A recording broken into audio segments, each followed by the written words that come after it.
manusia ini terdiri dari beberapa unsur, yaitu ada pengertian HAM, macam-macam HAM, landasan hukum di Indonesia, HAM berdasarkan Pancasila, sikap dan perilaku yang dapat diwujudkan dalam upaya kemajuan, penghormatan, dan penegakan HAM.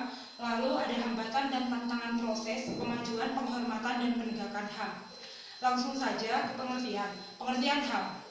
Pengertian HAM tersendiri yaitu adalah hak dasar yang dimiliki manusia yang bersifat kodrat dan universal sebagai anugerah dari Tuhan Yang Maha Esa.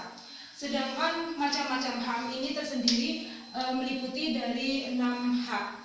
Yang pertama adalah hak asasi pribadi, hak asasi politik, hak asasi hukum, hak asasi ekonomi, hak asasi peradilan, dan hak asasi sosial budaya. Yang pertama ada hak asasi pribadi. Hak asasi pribadi adalah hak kebebasan memilih kepercayaan setiap individu. Lalu hak asasi politik adalah hak kebebasan dalam organik politik dan mendirikan sebuah partai politik. Lalu hak asasi hukum, hak kebebasan dalam mendapatkan jaminan dan perlindungan tentang hukum dan mendapatkan persamaan hukum. Lalu hak asasi ekonomi. Hak asasi ekonomi adalah hak kebebasan dalam memilih dan memiliki sesuatu, menjual dan membeli sesuatu. Lalu hak asasi peradilan. Hak asasi peradilan adalah hak kebebasan dalam pemajuan peradilan sesuai dengan tata cara yang berlaku sesuai dengan ketentuan mulai dari pelacakan awal sampai penangkapan sesuai bukti otentiknya. Lalu ada hak asasi sosial budaya, yaitu adalah hak kebebasan dalam menerima dan mendapatkan pendidikan dan menyebarluaskan suatu kebudayaan itu tersendiri. Lalu ada landasan hukum di Indonesia, ini dibagi menjadi 3, ada landasan ideal, landasan konstitusional, landasan operasional. Landasan ideal tersendiri ini adalah ideologi dasar sebuah negara, filsafat bangsa yang memiliki kekuatan hukum yang bersifat mengikat bagi para penyelenggara negara, pemimpin pemerintah, serta segenap rakyat Indonesia.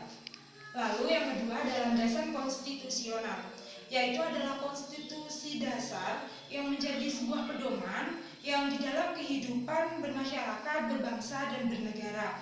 Lalu ada landasan operasional, yaitu adalah dasar hukum material yang memberi arah serta menjadi pedoman pengelolaan dan pemegang kekuasaan dalam sebuah wabarakatuh. Nama saya Muhammad Solihuddin. Di sini saya akan melanjutkan pemaparan dari saudari Nurul tadi, di mana di sini saya akan memaparkan hak asasi manusia berdasarkan Pancasila.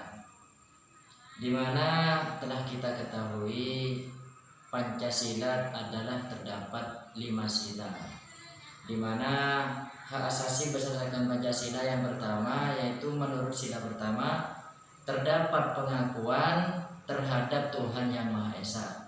Jadi menurut sila pertama ini terdapat pengakuan terhadap Tuhan Yang Maha Esa. Jadi untuk setiap warga negara Indonesia berhak memilih keyakinannya masing-masing.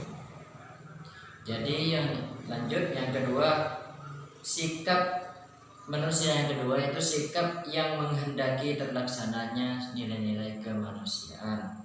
Dan yang ketiga, menurut sila yang ketiga, kesadaran kebangsaan Indonesia lahir dari keinginan yang bersatu dari suatu bangsa agar setiap orang menikmati hak-hak asasinya. Yang keempat, menurut sila keempat, sila ini merupakan inti ajaran demokrasi Pancasila baik dalam formal maupun material. Dan yang terakhir yaitu sila kelima. Menurut sila kelima, sila ini berkaitan erat dengan nilai-nilai kemanusiaan, sama dengan sila yang kedua tadi, sama-sama menjunjung nilai-nilai kemanusiaan.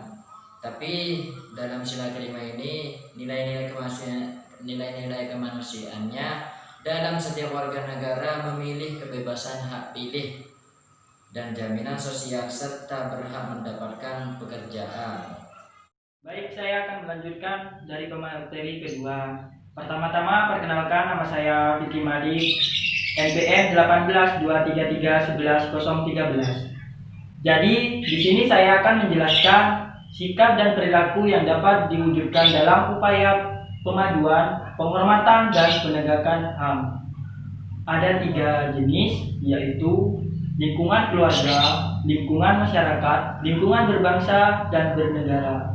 Lingkungan keluarga tersendiri ada beberapa unsur, yaitu yang pertama menghindari KDRT, yang kedua menumbuh rasa cinta kasih sayang sesama anggota keluarga. Yang kedua yaitu ada 2 unsur, lingkungan masyarakat, mematuhi peraturan yang ada dan memupuk rasa toleransi dan saling menghormati. Dan yang ketiga, lingkungan berbangsa dan bernegara, yaitu ada 2 unsur. Yang pertama, menjadikan hukum sebagai panglima dalam hidup.